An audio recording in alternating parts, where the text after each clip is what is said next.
I never expected my father to be the one who'd bury me in debt. Not a stranger, not a scammer, not some financial mistake I made in my 20s.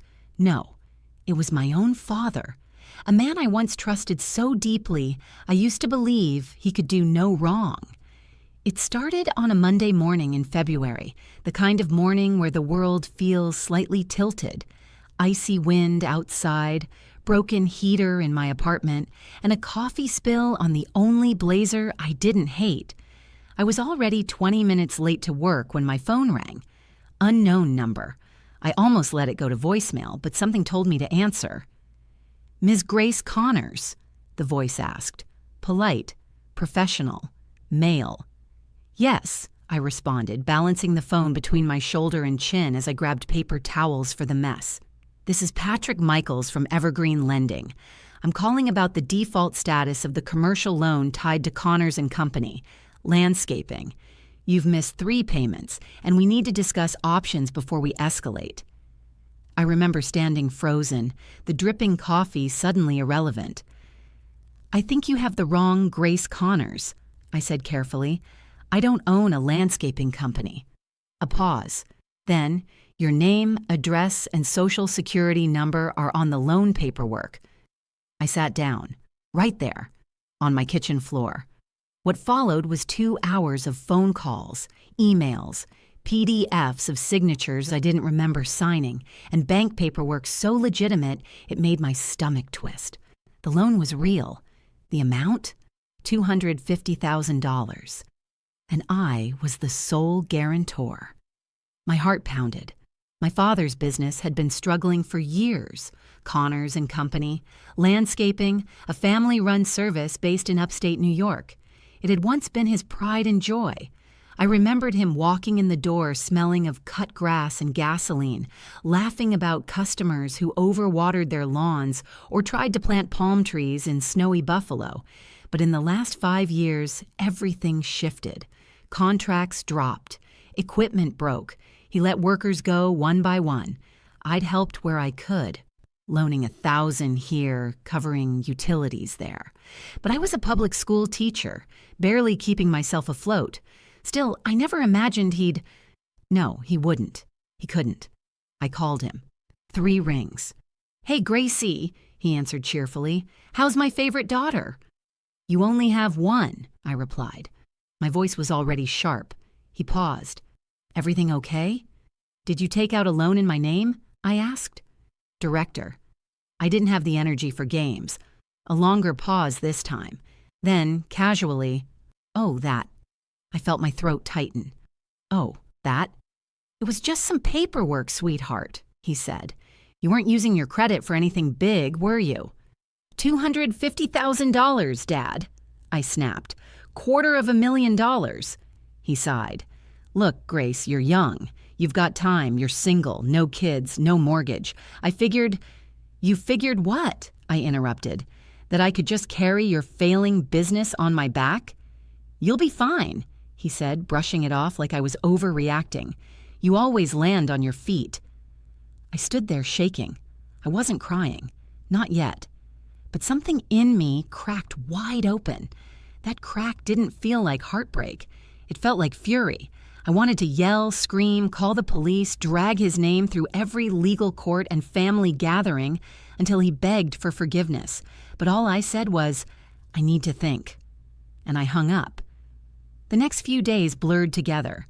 Late nights with financial advisors, credit reports, loan officers, and a gut-wrenching conversation with my boss when I had to take emergency leave. I learned that, legally, there wasn't much I could do. The documents were real. The signature matched. Somewhere in the pile of helpful daughter paperwork I'd signed years ago, my dad had snuck this in. Quietly. Deceptively. It wasn't forgery. It was betrayal in ink. I couldn't afford a lawyer. I couldn't afford the loan. And I couldn't afford to collapse. So I did what women like me have always done. I got to work. I called the loan company and arranged a payment plan. I picked up a second job tutoring students at night. I cut every non-essential expense and moved into a cheaper apartment an hour away from work. I worked until my back ached and my fingers were sore from grading. Every spare dollar went toward that loan. But I didn't tell my father. Not a single word. He never called to check, never offered to help. And I never asked, because something in me had shifted. I wasn't just angry. I was done. And somewhere around the 5th month of paying off his debt, I made a promise to myself. If he wanted to use my name without my permission, fine. One day, I'd make sure he'd have to say it, and when he did, it would come with a title. Ma'am. Growing up, my father was a man of contradictions, charming in public, gruff at home.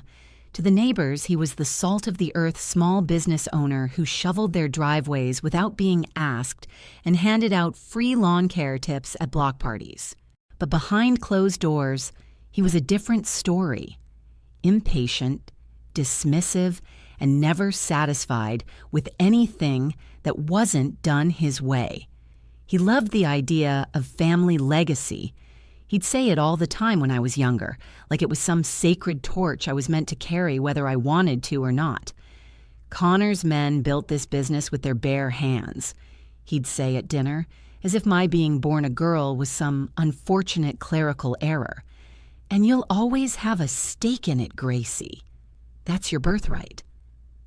But when I turned 16 and told him I wanted to be a teacher, not a businesswoman, his expression hardened. Teaching? You're aiming low for someone with my last name. That was the first time I felt it, that subtle rejection. Like love in our house had strings attached to expectations. Do what he wanted and you were golden. Make your own choices? That was betrayal. I didn't have siblings to share the burden with. It was just me and him after my mom died when I was 12. She'd been the soft buffer between us, the only one who could look him in the eye and tell him to shut up when he was being cruel. After she was gone, the house turned colder. I learned how to walk on eggshells, how to make myself small, how to survive. Still, I stayed close. I helped with invoices when I was home from college, answered phones during his busy season, even let him use my address for some business mail when he said his office was too cluttered. I see it clearly now, the grooming, the manipulation, but back then, it just felt like being a good daughter. The truth is, my father never saw me as a person. He saw me as a tool, a convenience, someone who owed him, simply because he raised me. The debt wasn't just financial, it was emotional. Every sacrifice he made was turned into a moral receipt. I worked double shifts to pay for your school clothes. I skipped vacations so you could have braces. I gave up everything for you, Grace.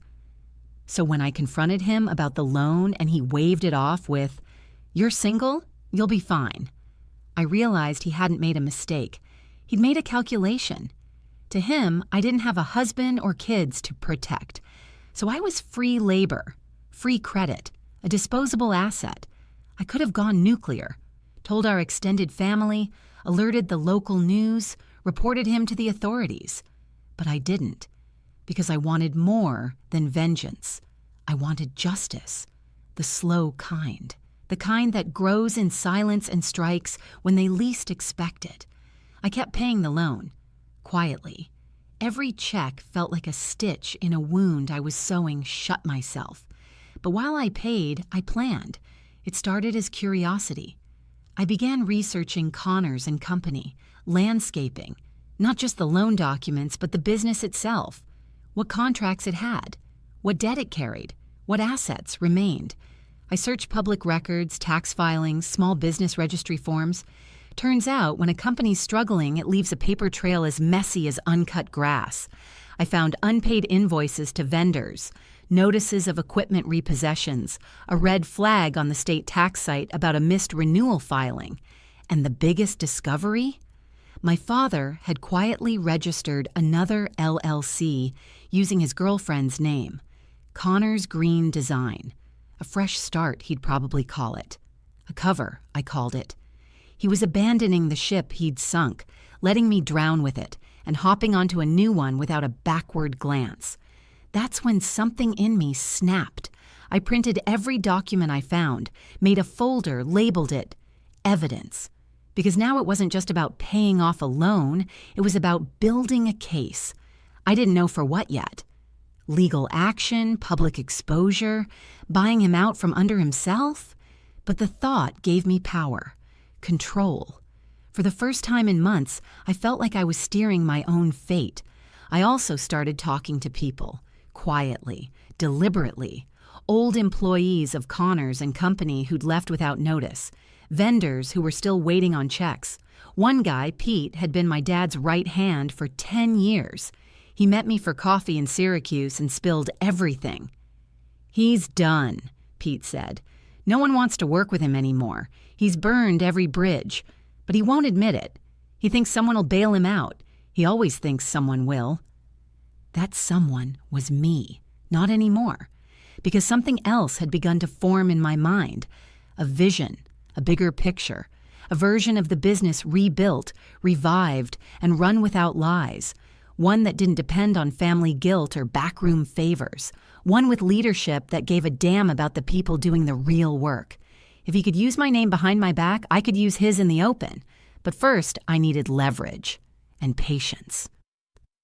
3 months into my investigation, I discovered just how deeply my father's mess bled beyond finances. Connors & Coben wasn't just a company on the decline. It was a decaying skeleton being propped up by charm and denial. What I thought was a misstep, one forged signature, one selfish act, turned out to be a pattern, a habit, a man drowning and dragging everyone down with him.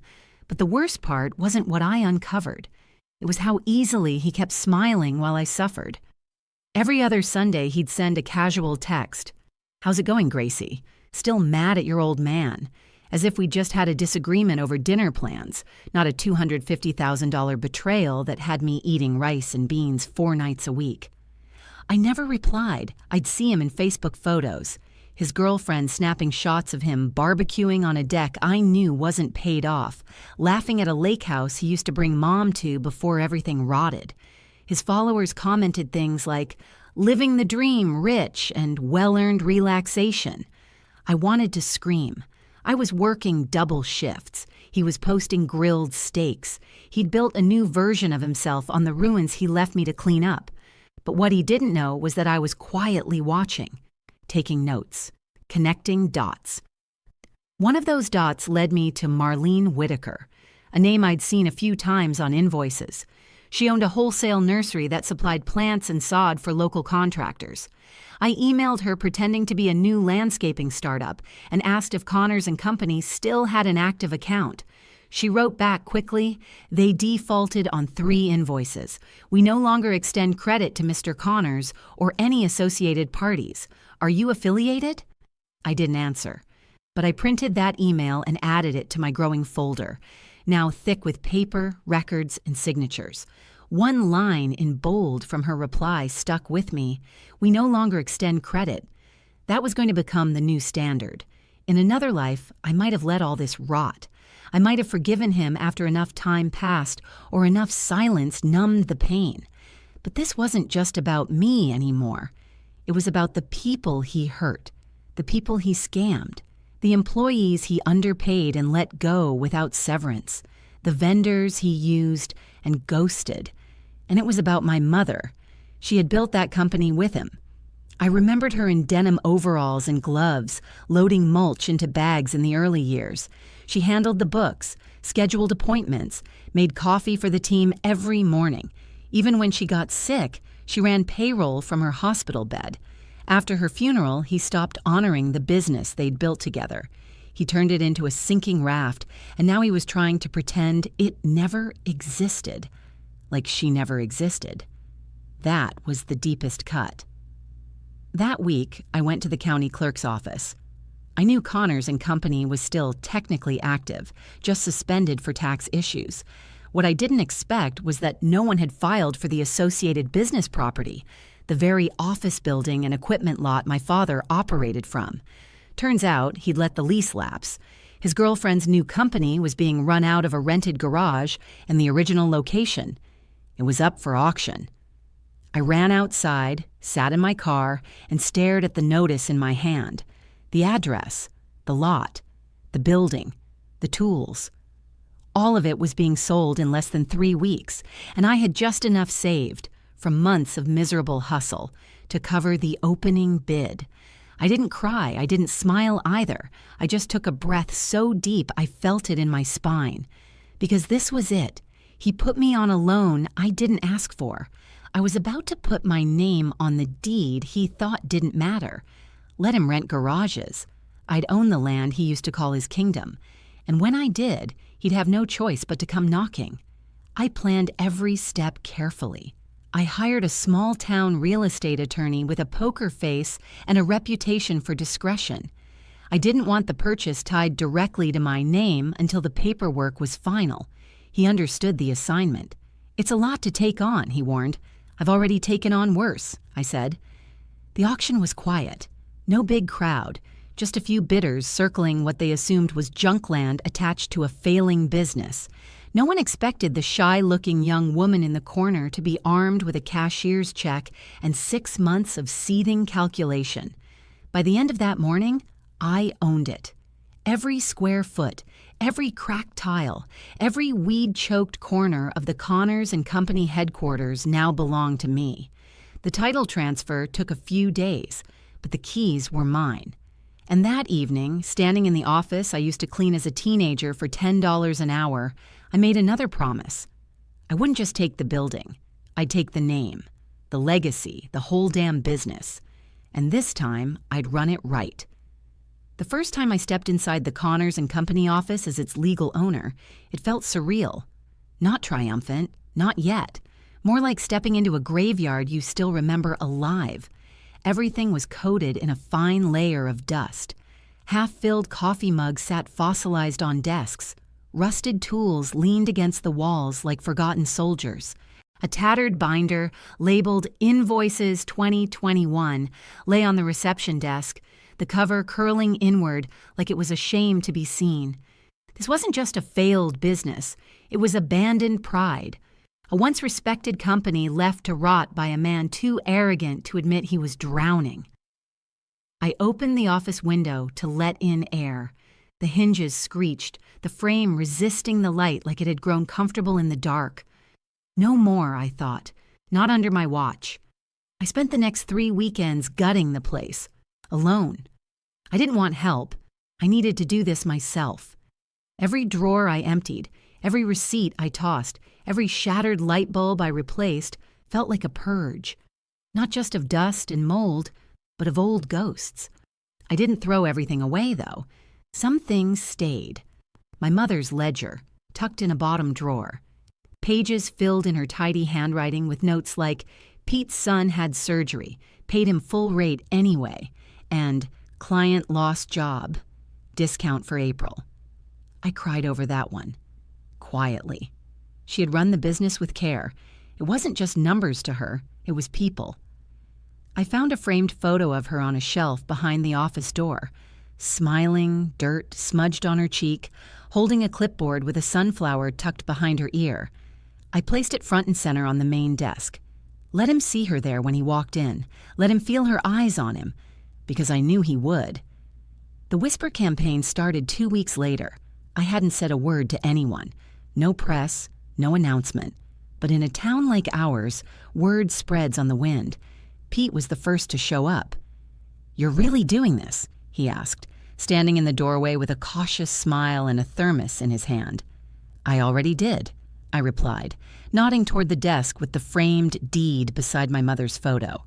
He laughed, a short, surprised sound. "You've got brass ones, Grace. Number I've got invoices." He stayed the whole day, helping me clean out the tool shed. By the end of the week, 2 more former employees came back. One of them brought his teenage nephew, said he wanted the kid to learn what real work looked like. That meant more to me than they'll ever know. I didn't reopen the company immediately. I wanted it done right, not rushed. I filed the paperwork to transfer the business license, registered a new LLC, Connors and Daughter Landscaping and Design, new logo, new books, new ethics. Every client contract would now include payment terms in plain English. Every employee would get fair wages and transparent schedules. No late paychecks, No dodged phone calls. No one would be left in the dark wondering if their job still existed the next day. That was my promise. The first time I saw my father again was exactly 41 days after I took ownership. I was walking through the lot, clipboard in hand, reviewing an equipment delivery, when a rusted green pickup truck pulled up to the curb. I didn't recognize it immediately. He'd sold the company van. But I knew the silhouette behind the wheel before he even stepped out. He looked thinner. That made me pause. Not sick, just worn, like someone who'd been playing pretend too long and forgot what the truth weighed like. He didn't smile when he saw me, just frowned and walked slowly up the path. His eyes scanned the yard, the new signage, the fresh coat of paint on the front door. "What the hell is this?" he asked, voice flat. "This," I said, turning to face him, "is what it looks like when someone takes responsibility for your mistakes." His jaw clenched. "You bought the property?" "I bought the business." His laugh was bitter. "You think changing the name makes you a boss?" "No," I said, stepping closer. "The payroll system, the insurance paperwork, the W-2s I file for the 3 men already working out back, that makes me a boss." His eyes darkened. "You really think you're going to make it work? After everything I built?" "You didn't build it, Dad. Mom did. You just wore the title." He flinched. I saw it, just for a second. "I gave you a future," he hissed. "I kept that roof over your head, gave you a name." "No," I said. "Calm now. Solid. You gave me debt. You gave me silence. You gave me a reminder that blood doesn't equal love." The silence between us was deafening. "I'm still your father. And I'm still the woman you threw to the wolves to save yourself." He stared at me for a long time. Then his voice lowered, almost confused. "Why didn't you just walk away?" "I thought about it," I admitted. "But then I realized if I left, you'd win. You'd rewrite the narrative. Tell the world your daughter turned her back on the family business, but now they'll see what a Connor's legacy really looks like." He stood there, fists curled, trying to summon the bluster that used to work on me, but it didn't anymore. "Anything else?" I asked. "Because I've got payroll to review." His mouth opened, closed. Then, almost muttering, he said, "I'll be back." I shrugged. "Make sure you knock." And I turned my back on him. Clipboard in hand, boots in the dirt, and ownership in my bones. My father didn't come back the next day, or the one after that, but I knew he would. He was predictable, if nothing else. A man who could never stomach not being the one in control. And now, control was the one thing he no longer had. I held the deed. I paid the insurance. I signed the checks. For once, he wasn't the name on the lease. He was just a man watching his past be rebuilt without him. And the town noticed. Not loudly, not all at once. But it started in subtle waves. At the hardware store, the owner, Ricky, who'd known our family since I was 5, handed me a discount card and said, "Glad to see that place open again. Your mom would be proud." No small talk, no questions, just quiet support, the kind you never forget. The first client contract came through the following Monday. It was a modest residential job, lawn redesign and irrigation install for an older couple up on Willow Lane. Pete had brought them the new brochure I'd printed, and they said they remembered my mother fondly. "She helped us pick out dogwood trees back in the 90s, the woman said, eyes misty. Told us they were hopeful trees. We believed her."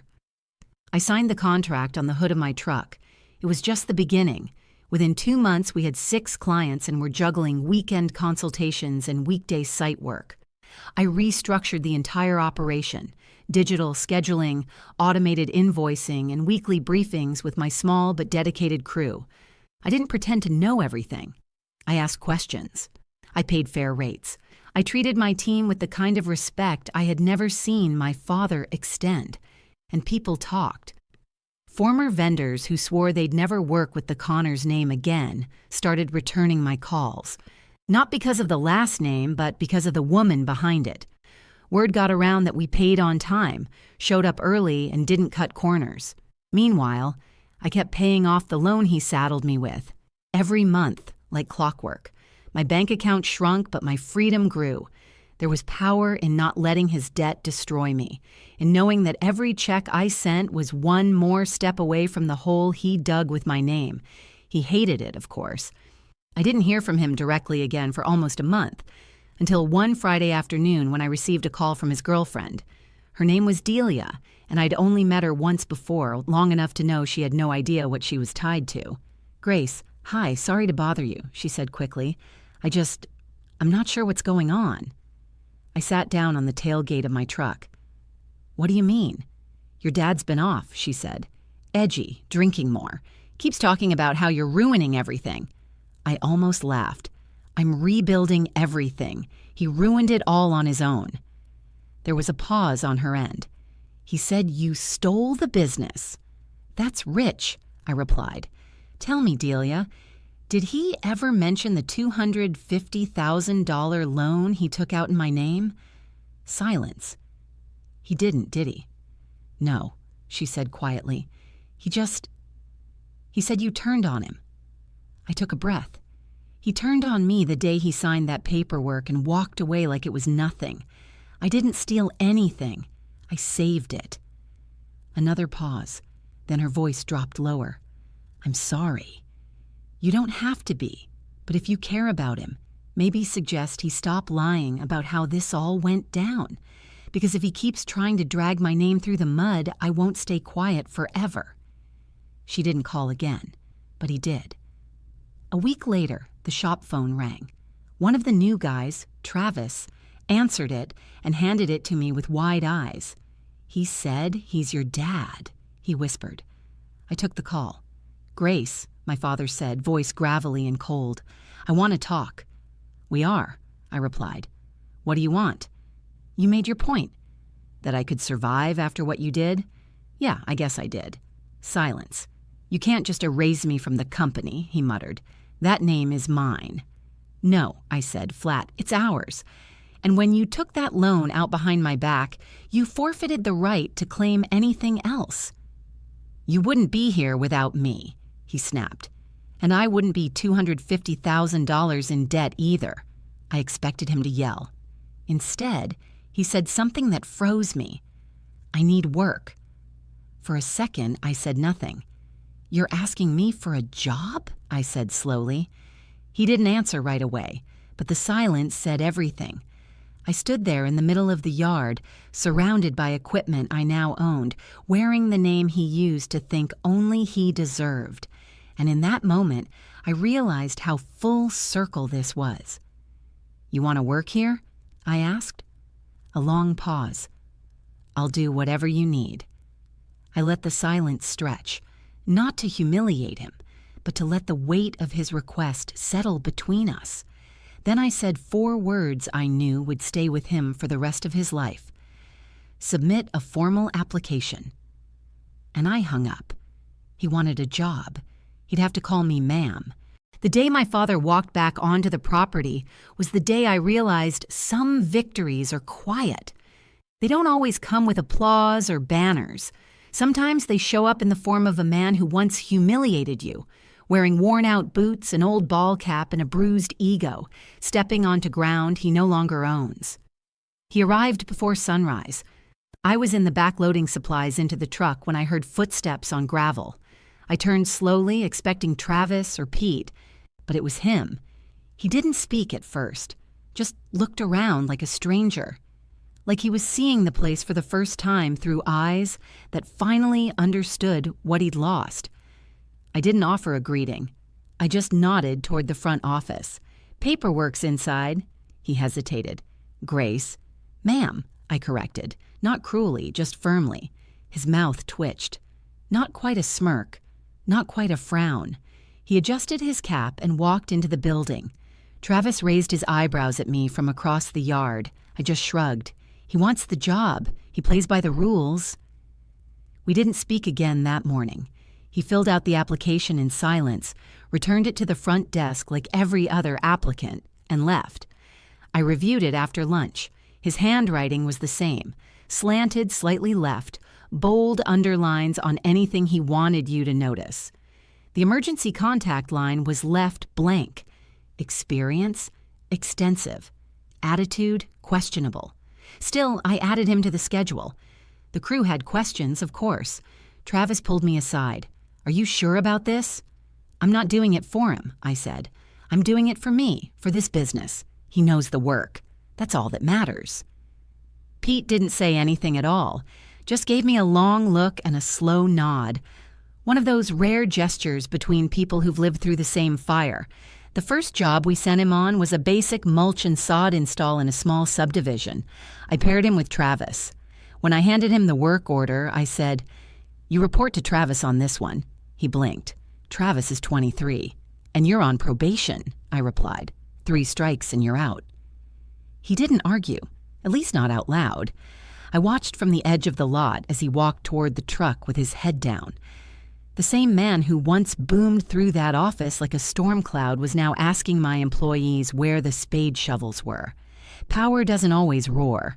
Sometimes it stands quietly with a clipboard and makes men kneel with rules. The work was grueling, but he didn't complain. He showed up every morning on time, kept his head down, took the assignments without pushback. I waited for the mask to slip, for the old condescension to creep in, but it didn't. Maybe it was pride, maybe fear, maybe the dawning realization that he had nothing left to lose and that I'd stopped waiting for an apology because I didn't need one. I'd already healed. Still, there were moments, subtle cracks. I'd catch him standing by the front desk, staring at my mother's photo. Once, I found him sitting alone in the yard on his lunch break, holding an old client file with her handwriting on it. He never said a word, but his silence told me more than any apology could. At the end of his second week, I called him into the office. He stood across from me, hands folded like he wasn't sure whether he was being promoted or fired. "You've done decent work," I said. He nodded. "But this isn't charity. You don't get special treatment." "I'm not asking for any," he said, voice low. "You already took plenty," I replied, locking eyes with him. "But I'm offering you a clean slate, as long as you keep earning it." He swallowed. "Understood." "Good. Then I need you to start training the new crew on irrigation systems. They're green and you've got the field hours." Another pause. Then, "Yes, ma'am."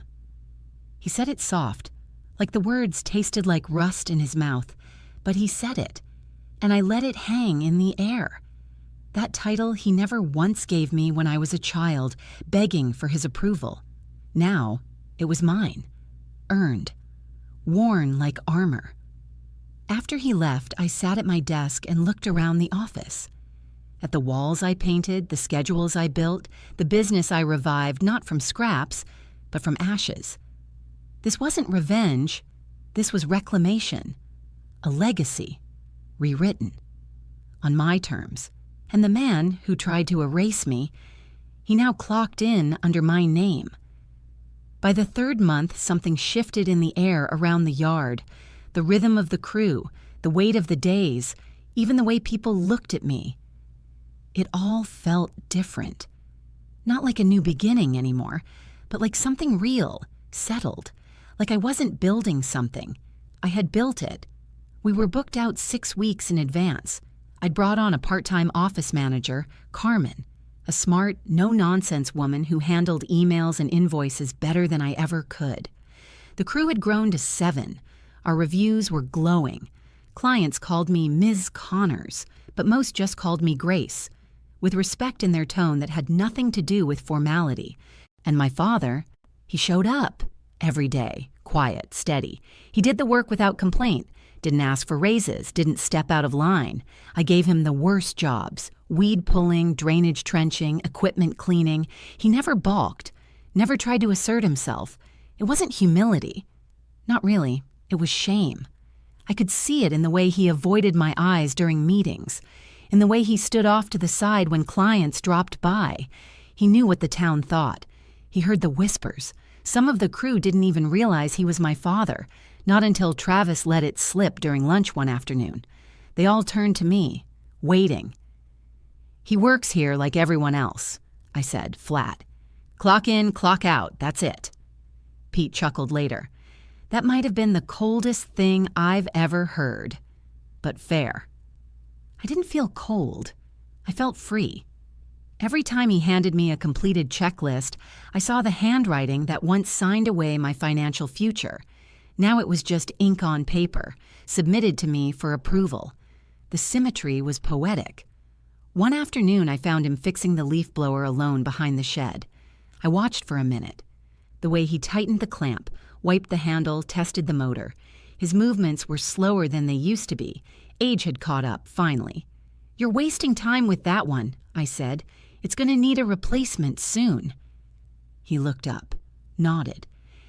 Figured I'd try to get a few more hours out of it. I stepped closer. "You always did think duct tape was a miracle." A flicker of a smile, not the smug kind, a tired one. Then he said it. "I didn't think you'd make it." I raised an eyebrow. "Didn't think I had it in me?" "No," he said, shaking his head. "I didn't think anyone could fix what I broke." That one hit. He set the blower down and wiped his hands on a rag. I was angry. At the world, at myself, at your mom for dying, at you for not becoming who I thought you should be. "You mean you were angry that I became me?" I said. He looked at me for a long time. I was wrong. I didn't say anything. I didn't nod or soften. I let the words hang, awkward and raw, because I wasn't going to fix him. That wasn't my job. But for the first time, he wasn't pretending he hadn't done damage, and maybe that was the closest thing to an apology I'd ever get. Later that week, we landed our biggest contract yet, a redesign for a corporate business park on the edge of town. 50 grand, multi-phase, multi-crew, the kind of project that put you on the map. I gathered the team for a Friday briefing, clipboard in hand, timeline sketched out, budget broken down. I assigned tasks, set expectations, and laid out my plan. When I finished, Travis asked, "Who's heading the irrigation team?" I looked around. All eyes were on me, and I said it clearly. "Richard is." My father looked up, startled. The rest of the crew just nodded. It wasn't charity. It wasn't symbolic. It was leadership, earned. That Monday, the crew rolled out early, loaded with gear and checklists. I watched my father step onto the site with his tools slung over his shoulder, a man working under the banner of the daughter he once dismissed. No pride, no ego, just work. By noon, Carmen texted, "Client loves the early progress, said the irrigation team was ahead of schedule." I stared at the message for a long moment, then typed back, "Noted." But in my chest, something uncurled. Not forgiveness, not forgetfulness, just peace. Because I hadn't just paid off a loan, I had transformed it, turned his betrayal into a business, turned my pain into power. And whether he realized it or not, every shovel he lifted, every line he laid, every paycheck he cashed was signed with the name he tried to bury. Mine. The call came on a rainy Tuesday afternoon. I was reviewing quarterly numbers in the office while Carmen organized receipts in the back. We'd just completed Phase 2 of the business park project and were on track for a record month. Morale was high. My crew was solid. My confidence was no longer borrowed. It was mine. The phone rang. Office line. Unknown number. "Connors and daughter, this is Grace." A male voice answered. "Hi, this is Steve Hadley from Pinnacle Bank. I'm trying to reach Richard Connors." I paused. My first instinct was to say, "He doesn't work here," but technically he did. "He's not available at the moment. Can I ask what this is regarding?" There was a beat of hesitation. "We're following up regarding the foreclosure and asset review on Connors and Company, landscaping account." My entire body went still.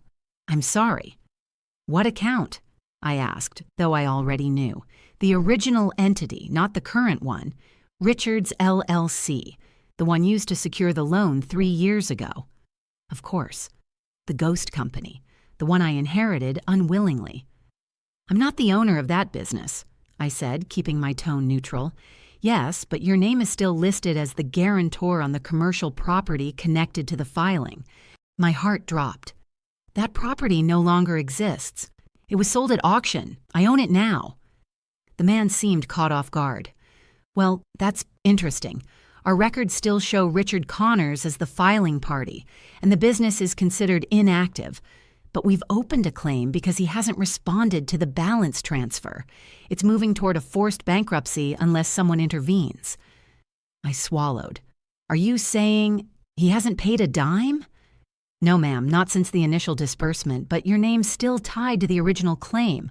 I'm assuming you're aware. Oh, I'm aware, I said, voice clipped. He gave me a case number and I took it down calmly. We ended the call with a vague agreement that someone would follow up, whether it was me or him or a lawyer. When I hung up, I sat back in my chair and stared at the ceiling. He was still trying to drag me down, even now. He knew I owned the property. He knew I'd paid back every cent of that loan. But he had kept the company alive on paper, long enough to tie my name to any final fallout. My guess? He thought if the bank came calling, I'd clean it up again, just like before.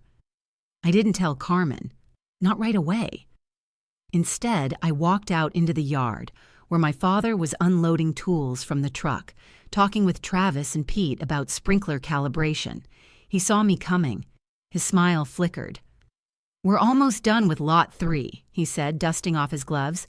Just a few valves left. Pinnacle Bank called, I said flatly. The smile died completely. He stood still, his entire posture tightening. They're moving toward foreclosure, I continued, on Connors and Company. The company you pretended didn't exist anymore. I didn't think they'd follow up, investigate, remember my name, I finished. You left the paperwork open so if they came knocking, they'd knock on my door. He opened his mouth. Don't, I said, because I could feel the excuses already rising, the same ones I'd heard my whole life. It wasn't that bad. I didn't mean to. I thought I had more time. I thought you could handle it. I was done hearing them. This is your mess, I said, and this time you're going to clean it up. I don't have the money. I didn't either, I snapped, but I found it. I worked for it. I bled for it. He looked down at the gravel beneath his boots. I'll try to make it right. You'll start by meeting with the bank, transferring liability. You will put in writing, legal binding writing, that I am no longer associated with Connors and Company, and if you don't, I will. I will take every scrap of documentation I have, walk into their office, and expose every ounce of what you did. I watched his jaw work.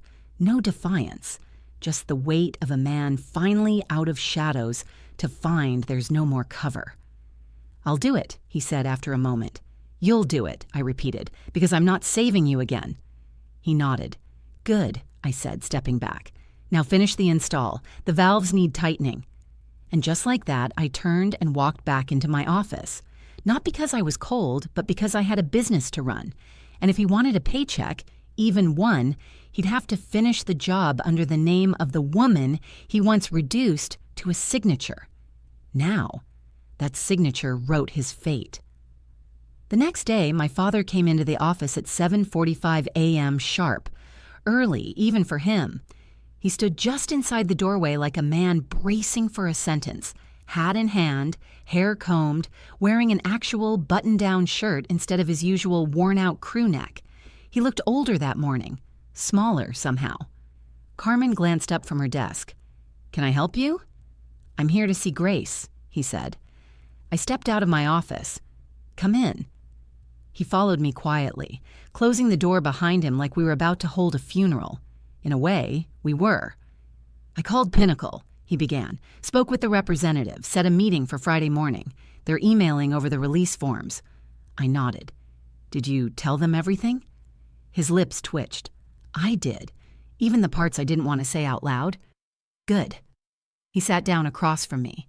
Not in the boss's chair, not on my side of the desk. Like a client, like an employee, like someone finally learning how to respect boundaries.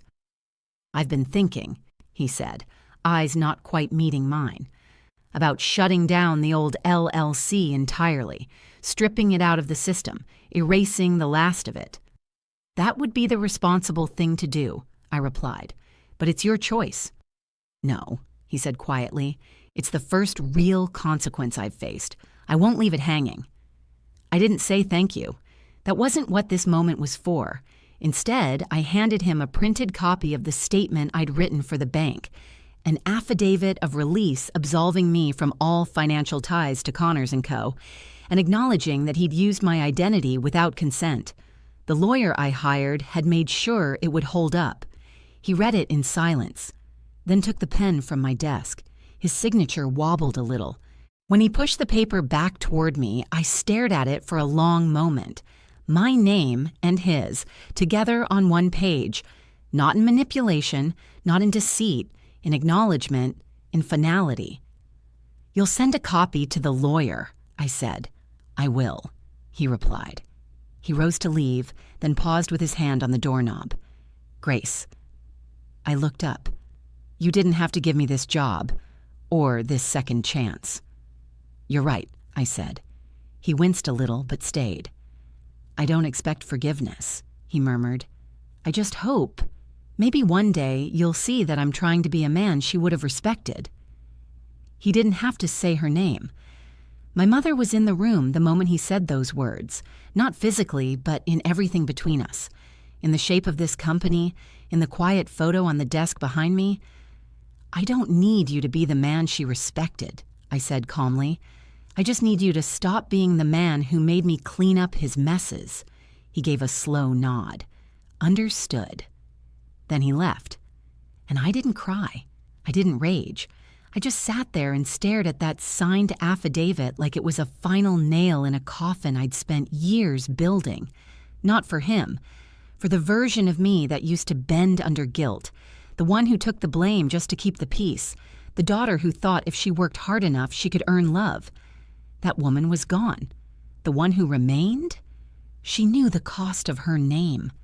And she just reclaimed it, legally, financially, emotionally. Carmen walked in 10 minutes later. Everything okay? It is now, I said. Let's print the Q3 invoices. The rest of the day moved like any other. Meetings, phone calls, site visits, quick lunch eaten standing. But everything under it pulsed with quiet satisfaction. Not just relief, not just survival, ownership. That weekend, I hosted a staff dinner at the yard, folding tables, catering trays, string lights from the hardware store. We toasted new contracts. We played cornhole until dark. Pete brought his daughter. Travis introduced us to his boyfriend. Carmen brought deviled eggs so good we debated adding them to every Friday meeting forever. My father came too, late, alone. He stood at the edge of the lights like someone unsure if they were allowed to join. I saw Travis wave him over, saw Carmen hand him a paper plate, watched him sit beside Pete like they weren't once enemies under a tyrant's roof. And me? I stayed right where I was, holding a cup of lemonade, surrounded by my crew, my people, and listened to the laughter around me. I had built this. From the ashes of betrayal, from the debris of debt, from a name nearly stolen. And now, that name was mine, bold, unapologetic, on the sign above the door and in every invoice we sent out. Connors and daughter. And everyone in that yard knew exactly which daughter it meant. Fall rolled in slow and golden that year. Business boomed. The leaves turned fire orange across the hill behind the lot. And for the first time since all of this began, I felt something unfamiliar resting on my shoulders. Not pressure, not weight. Pride, not performative pride. Not the kind you fake at someone else's award ceremony. Real pride. The kind that settles into your bones and makes you sit a little taller in your own skin. The kind I never saw on my father's face growing up, no matter what I did. But the kind I saw in my crew when they hit their weekly goals. The kind I saw in Carmen's eyes when she balanced our third quarter books and we realized we were turning our biggest profit yet. And the kind I finally saw in my own reflection when I walked past the office window, clipboard in hand, ponytail tossed up, boots muddy from site visits. We were preparing for our winter schedule: leaf removals, holiday installations, maintenance contracts. The Connors name had officially re-entered the community's good graces, not because I begged, but because I showed up, day after day, and proved it deserved to be there. My father still worked mornings. I kept him on a limited schedule, 5 hours a day, no overtime. Not as punishment, but as policy. And he followed it, without pushback. He spoke little, worked hard, and went home quietly. One afternoon, I found him in the tool shed doing inventory, something I usually handled. "You organizing the shelves now?" I asked lightly. He glanced over his shoulder. They were a mess. "They've been a mess for months." "I was too embarrassed to touch them before," he said, not looking at me. There it was again. Not an apology, but the echo of one. I walked in and helped him stack toolboxes, side by side, quiet, just work. After a while, he spoke again. "You know, I almost walked away when I saw you bought the business," he said. "I told myself I didn't care, that you'd fail, that it wasn't worth it." "And now?" I asked. "I show up here every morning and see what I couldn't be." That silence between us was heavier than anything either of us carried in our hands. Then he added, "She would have been proud of you, more than proud." "She always was," I said. "You just didn't notice." He nodded, not arguing anymore, just absorbing it. The next morning, a letter arrived addressed to me. No return address.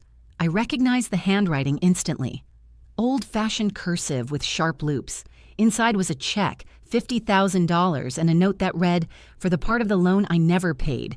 For the piece of myself I buried in pride. Use it however you want. Burn it if you need to. But it's yours. Dad, I didn't cry. I didn't deposit the check either." I locked it in a drawer for a week, looked at it every morning, thought about what it meant, what it didn't. Then, one night, I took it out, signed the back, and walked into the break room where Carmen was tallying invoices.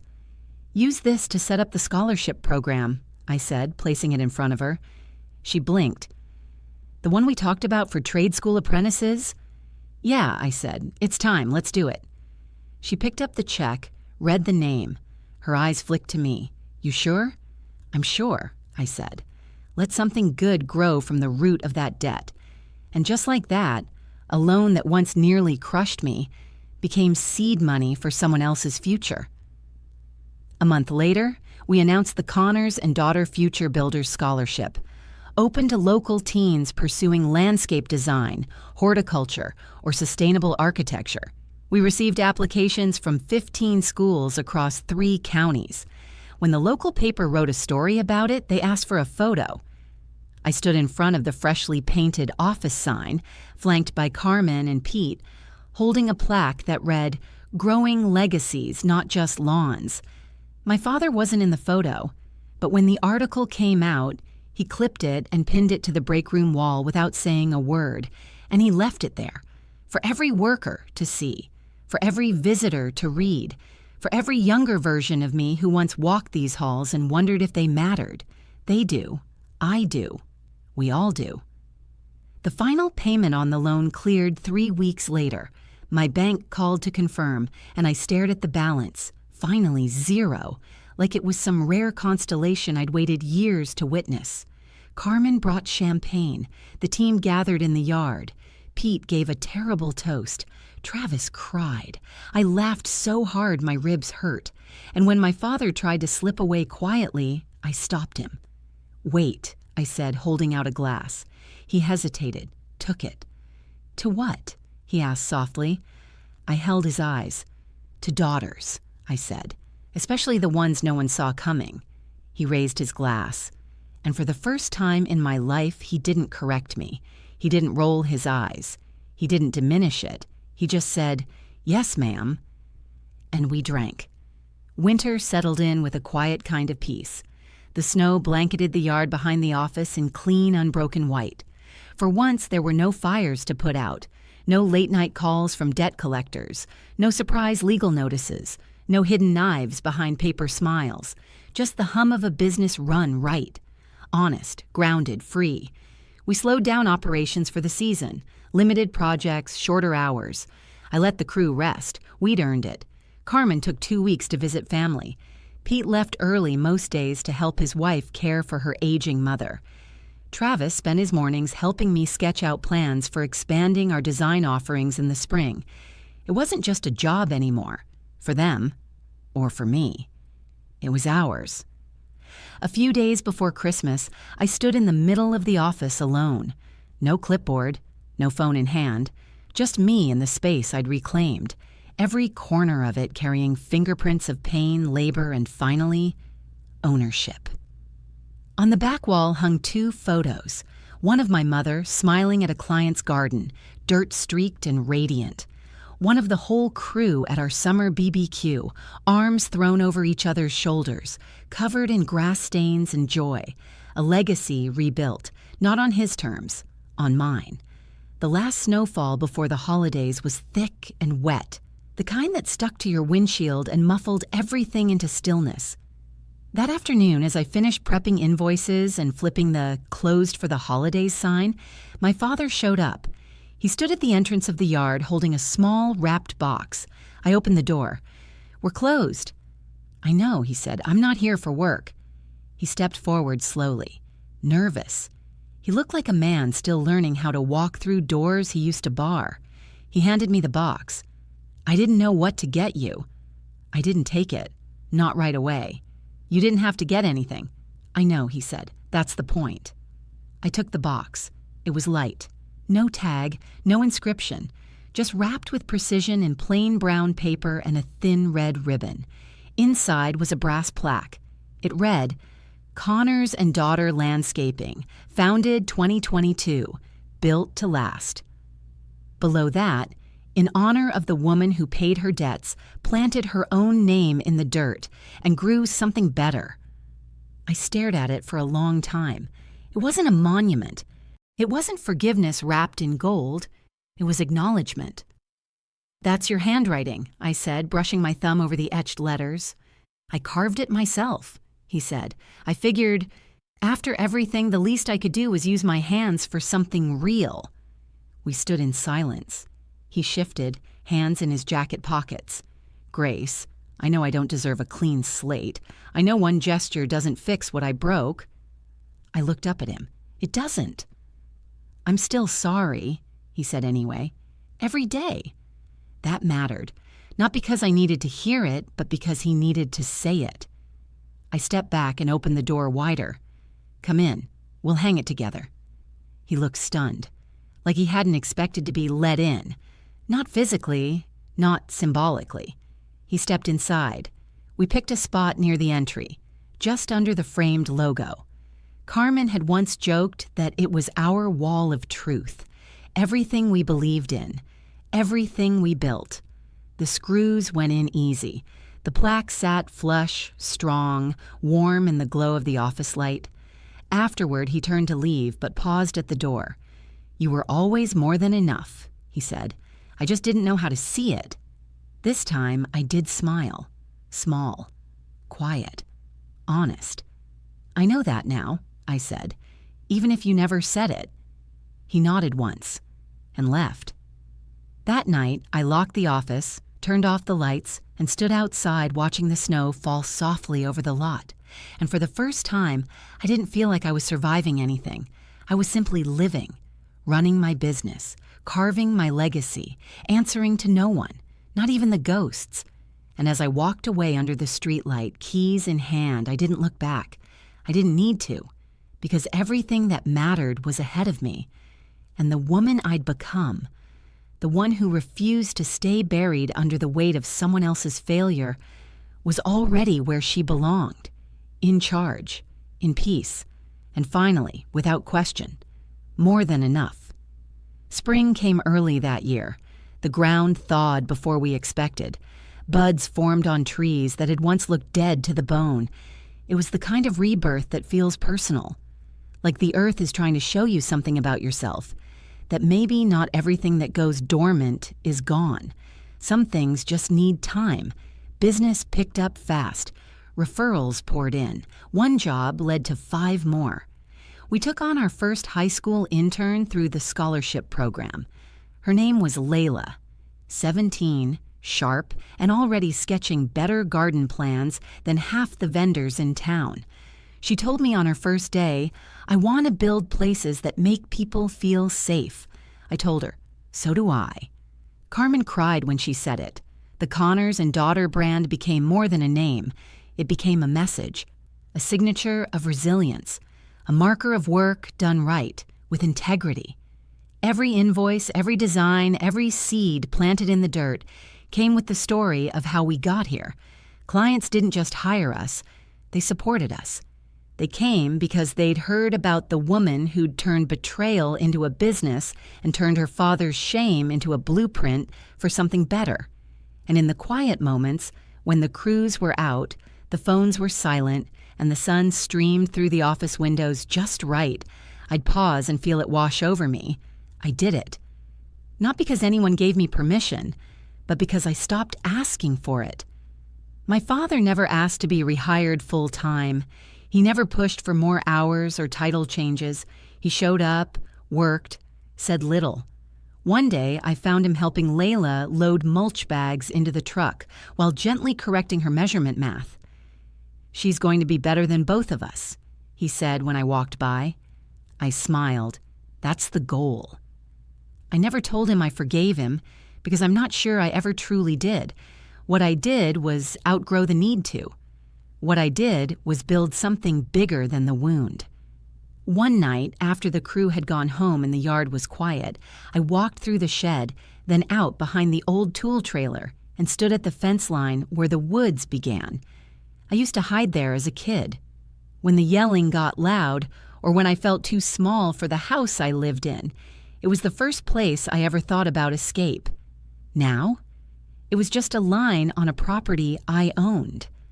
I stood still, eyes closed, breathing in the scent of soil and pine, and I heard it. Not words, not memories, just the feeling. You're free. And I was. Free from the loan, free from the shame, free from chasing approval that was never mine to begin with. A few days later, I received a letter in the mail. Handwritten, postmarked from across town. Inside was a single page. No return address. It read, "Grace, I drove past the old Connors job site today, the one off Maple Grove. Saw the yard signs, saw your team. I didn't recognize most of them. They were too young, too new. But I recognized your touch, the symmetry, the lines, the care. You didn't just build a company, you built something I never could, a place people actually want to be. Whatever title you carry now, just know, it suits you." R number Dad. Just a man signing off like someone who had finally let go. I folded the letter once and tucked it into the drawer with the original loan documents. The same drawer that held the check stub, the scholarship papers, and the newspaper article with the office photo. I kept them all. Not because I needed reminders of the pain, but because I wanted proof of the rise. You don't need to burn everything to move on. Sometimes you archive it. Sometimes you outgrow it. Sometimes you just outlast it. And now, when people walk into my office, women with ideas, young interns with nervous hands, clients looking for something more than just grass and stone, they don't see a woman who survived alone. They see a woman who rebuilt an empire on her own damn terms. And when I sign my name at the bottom of the invoices, the contracts, the checks, I sign it full. Grace Connors owner, founder, boss, the daughter. The one who didn't just rise from the dead, the one who made them all say it. Say her name, say her title, ma'am.